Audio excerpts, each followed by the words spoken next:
میرا پہلا سوال ہے کہ ایک آدمی ہے اس سال حج کے لیے گیا جی، لیکن وہ مدینہ شریف نہیں گیا، تو اسے بولا گیا کہ آپ مدینہ شریف نہیں گئے، تو بولے کہ مدینہ شریف جانا کوئی ضروری ہے کیا؟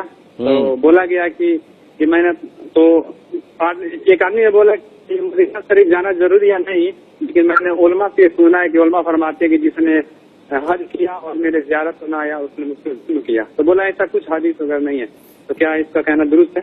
ٹھیک ہے۔ اور ایک بھائی نے کوشچن کیا کہ ایک شخص حج پر گیا لیکن مدینہ منورہ نہ گیا، کسی نے کہا کہ آپ مدینہ نہیں گئے، اس نے کہا کہ کیا مدینہ جانا ضروری ہے کیا؟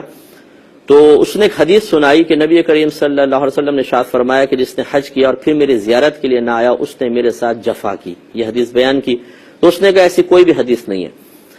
دیکھیے، یہ شیخ عبداللہ محدث دہلوی رحمۃ اللہ علیہ نے باقاعدہ اس حدیث کو نقل کیا ہے اور دیگر بہت سے محدثین نے اس پر اعتماد بھی کیا ہے۔ تو اگر یہ ضعیف حدیث بھی ہوتی تب بھی اس کو معتبر مانا جا سکتا تھا۔ تو نبی کریم صلی اللہ علیہ وسلم کی بارگاہ میں حاضری یقیناً کوئی حج کی تکمیل کے لیے تو ضروری نہیں ہے، حج کامل ہو جائے گا، کیونکہ حج مخصوص ارکان کا جو مخصوص وقت میں مخصوص مقامات پر ادا کرنے ہوتے ہیں انہی کا نام ہے۔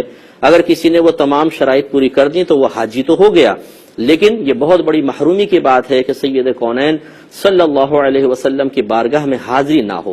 حضرت بایزید بسطامی صاحب رحمۃ اللہ علیہ حج پر گئے تو بغیر حاضری مدینہ کے واپس آ گئے۔ لوگ بڑے حیران ہوئے، کہا کہ حضور آپ مدینہ منورہ نہیں گئے؟ فرمایا کہ ہاں، اور وجہ اس کی یہ ہے کہ میں اس بات کو سخت ناپسند سمجھتا ہوں کہ میں حج کرنے جاؤں اور اس کے طفیل پھر نبی کریم صلی اللہ علیہ وسلم کی بارگاہ میں حاضری دوں، یہ میں قطعاً غیر مناسب سمجھتا ہوں۔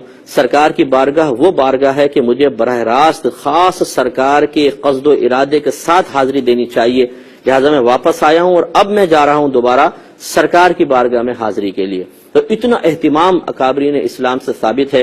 تو خلاصہ کلام یہ ہے کہ یہ بہت بڑی محرومی کی بات ہے۔ اور پھر اس طرح میں معذرت کے ساتھ یہ بات عرض کر رہا ہوں کہ نبی کریم صلی اللہ علیہ وسلم کی بارگاہ میں حاضری کو تحقیری انداز سے ذکر کرنا کہ کوئی فرض واجب ہے کیا، کوئی ضروری ہے کیا؟ اگر آپ کے اولاد آپ کے بارے میں کہے، آپ سے دور رہنے لگ جائے، پھر آپ کے محلے میں کسی کے پاس مل کر چلی جائے اور آپ دیکھ رہے ہوں کہ اولاد گھر میں نہیں آئی ہے، اور پھر آپ سن رہے ہوں کوئی اولاد سے کہے یار باپ کے پاس نہیں گئے، اور آپ کی اولاد کہے کہ کیا ضروری ہے کیا والدین کے پاس جانا، کوئی لاواجب تھا کہ ہم پر، تو آپ کی دل آزاری ہوگی یا نہیں ہوگی؟ تو اس طرح کے جملے کہنا یہ قطعاً غیر مناسب ہیں۔ اس سے مطلب اللہ تبارک و تعالیٰ ان چیزوں کو سخت ناپسند فرماتا ہے، اور نبی کریم صلی اللہ علیہ وسلم کی حدیث موجود ہے کہ امت کے اعمال انبیاء علیہ السلام کے سامنے پیش کیے جاتے ہیں، تو سرکار کی بارگاہ میں بھی ہمارے اعمال نامہ پیش ہوتا ہے۔ اسی وجہ سے سرکار صلی اللہ علیہ وسلم بروز قیامت ہم سب پر گواہ ہوں گے، جو قیامت تک آئیں گے ان پر بھی گواہ ہوں گے۔ تو اب ان کے سامنے جب اس قسم کی چیزیں پہنچتی ہوں گی تو یقیناً سرکار کو رنج ہوتا ہوگا، اس قسم کے جملے نہ کہیں۔ تو بہرحال خلاصہ کلام یہ ہے کہ یہ حدیث ہے یا نہیں ہے اس بحث میں پڑھنے کے بجائے یہ سوچئے کہ بارگاہ رسالت میں حاضری کس قدر محبوب اور مطلوب ہے، ہمیں ضرور جانا چاہیے۔ لیکن پھر بھی میں یہ کہوں گا کہ یہ کوئی فرض نہیں ہے، لیکن بعض علماء نے اس کو اس حدیث کے تحت واجب ضرور قرار دیا ہے کہ وہ شخص بہت ہی بڑا محروم ہے کہ جو اس مقام پر پہنچے اور پھر بارگاہ رسالت میں حاضر نہ ہو، اس لیے ضرور جانا چاہیے۔